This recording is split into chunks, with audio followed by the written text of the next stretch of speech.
Hi students, welcome back to Chauhan tutorial. Students, आज हम लोग theme based word power class में आज करेंगे।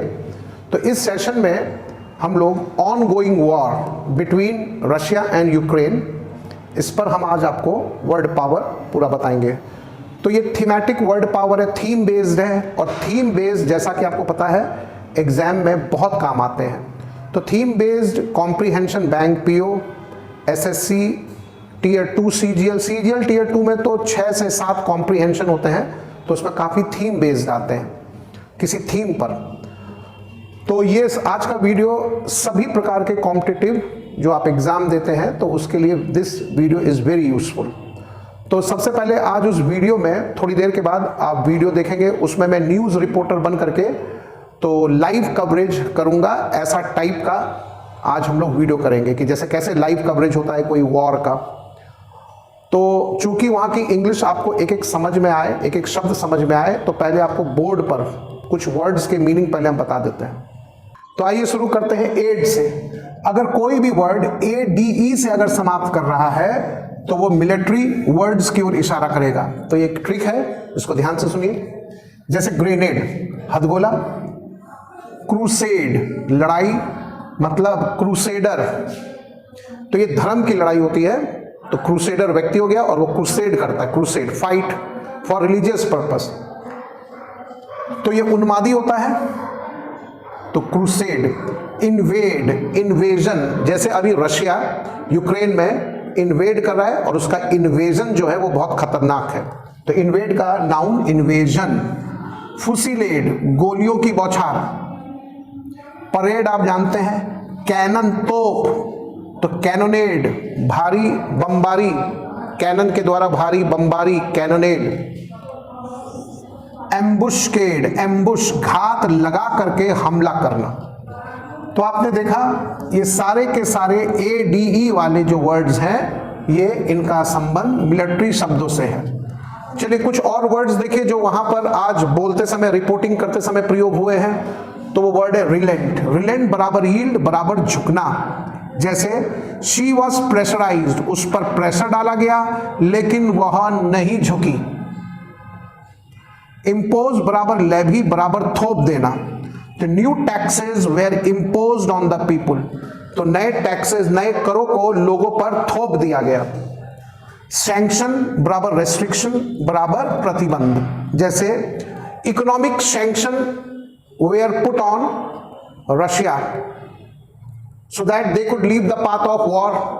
तो यूरोपियन यूनियन वालों ने और अमेरिका ने रूस को रोकने के लिए, युद्ध से रोकने के लिए कई सारे इकोनॉमिक सैंक्शंस भी उन्होंने लगाए, लेकिन इसका कोई इम्पैक्ट, कोई असर नहीं पड़ा रशिया पर, क्योंकि वो Putin was not in a mood to relent, वो झुकने को तैयार ही नहीं थे।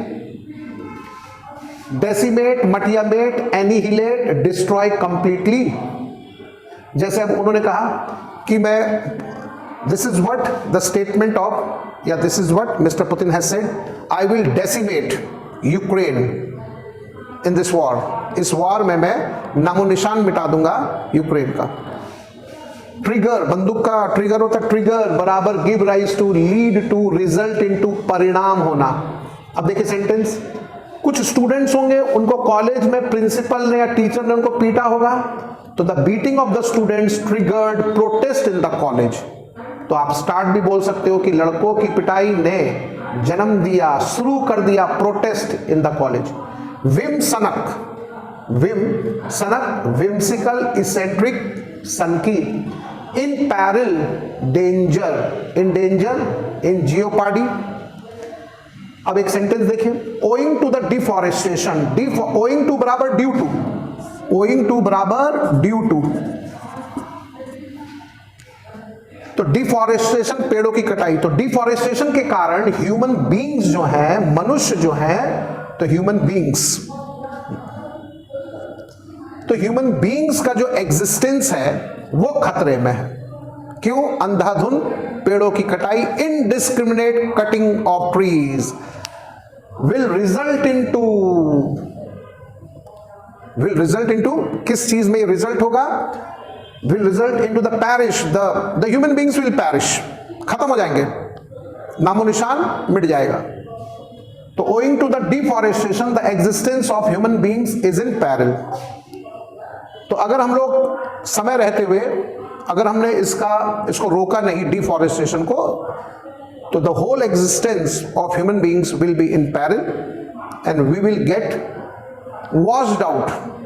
No one will ever come to know that there was a time when the human beings used to live on the earth। So we will get washed out, we will get effaced from the earth। तो students ये था word power. अब आइए इसी words को हम लोग अभी हम एक न्यूज रिपोर्टर बन करके रिपोर्ट करेंगे। एंजॉय कीजिए। अंडरस्टैंडिंग पावर बढ़ाने के लिए आज का वीडियो मस्ट है।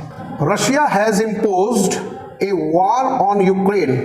The Russian president Putin is in no mood to relent even after the imposition of economic sanctions on Russia by European Union। तो इतनी लाइन का अर्थ ये हुआ कि रशिया ने युद्ध थोप दिया है यूक्रेन पर और रशियन प्रेसिडेंट पुतिन जो है वो मूड में नहीं है झुकने को, यहां तक कि उन पर थोप दिया गया है इकोनॉमिक सैंक्शन भी, लेकिन किसके द्वारा? यूरोपियन यूनियन के द्वारा, लेकिन फिर भी वो झुकने को तैयार नहीं। Some have even termed him as second Hitler। कुछ ने तो उनको सेकंड हिटलर की भी उपाधि दे दी है। एंड से और ऐसे लोग ऐसे देश कहते हैं he is only trying to satisfy his whims। इसका अर्थ ये हुआ कि इनका कुछ लोगों का कुछ देशों का कहना है कि ये मिस्टर पुतिन अपने विम को केवल सेटिस्फाई करने के लिए अटैक कर रहे हैं। मतलब ये इतने ईगोइस्ट हैं कि अपने सनक को सेटिस्फाई करने के लिए ऐसा कर रहे हैं।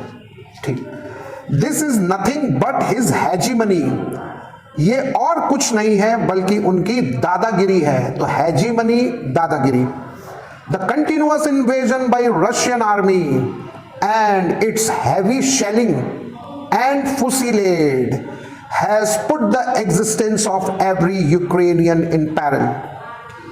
The continuous invasion by Russian army, इसका अर्थ है कि लगातार जो इन्वेजन हो रहा है किसके द्वारा? रूस की सेना के द्वारा, और उनके द्वारा जो हैवी शेलिंग जो की जा रही है, इससे क्या है? प्रत्येक यूक्रेन के नागरिकों का अस्तित्व खतरे में आ गया है। Even after 14 days of continuous shelling, यहां तक कि 14 दिन की लगातार शेलिंग के बाद, बमबारी के बाद, शेलिंग मींस बमबारी, बम्बार्डमेंट, तो यहां तक कि 14 दिन की लगातार बमबारी के बाद Russian army is unable to seize का अर्थ है जब्त करना। तो Russian army is unable to seize the capital of Ukraine, Kyiv. 14 दिन की लगातार बमबारी के बावजूद रूस की सेना यूक्रेन की राजधानी कीव पर कब्जा बनाने में अनेबल, नाकामयाब रही है। इन फ्रस्ट्रेशन हताशा। In frustration Russian soldiers are targeting hospitals, schools, police stations, oil depot. हताशा में अब कीव पर तो वो कब्जा नहीं कर पाए रशियन सोल्जर्स, तो हताशा में अब वो टारगेट किसे बना रहे हैं? वो टारगेट बना रहे हैं स्कूल्स को, हॉस्पिटल्स को, तेल के भंडारों को, oil depot. They are in a mood to decimate Ukraine. तो रूसी आर्मी यूक्रेन को नेस्ता नाबूद, डेसिमेट, पूरा मटिया मेट करने के चक्कर में है। ऑन द अदर हैंड, दूसरी तरफ, on the other hand means दूसरी तरफ, in an unprecedented event. Unprecedented event का अर्थ है कोई ऐसा इवेंट जो आज से पहले कभी नहीं हुआ हो, अभूतपूर्व इवेंट, घटना। दूसरी तरफ एक अभूतपूर्व घटना में the citizens of Ukraine have joined this crusade. तो एक और अभूतपूर्व घटना में अब ये युद्ध में यूक्रेन के नागरिक ने भी बंदूकें हाथ में पकड़ ली है और वे जिहादी बन गए हैं और वो इस जिहाद में शामिल हो गए। क्रूसेड, जिहाद।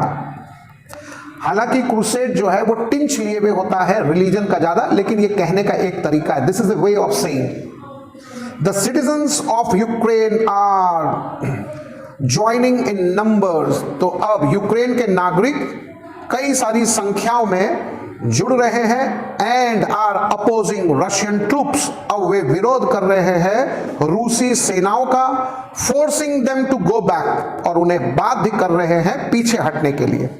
In some places, Ukrainians are offering food, tea, water to hungry Russian army. कुछ जगहों पर तो ऐसा भी देखा गया है कि यूक्रेन के जो निवासी हैं, नागरिक हैं, वो रूसी सेना जो इतने दिनों से कंटिन्यूअसली लड़ रही है, तो वो भूखी प्यासी है, तो उनको वो दे रहे हैं भोजन भी, पानी भी और चाय भी।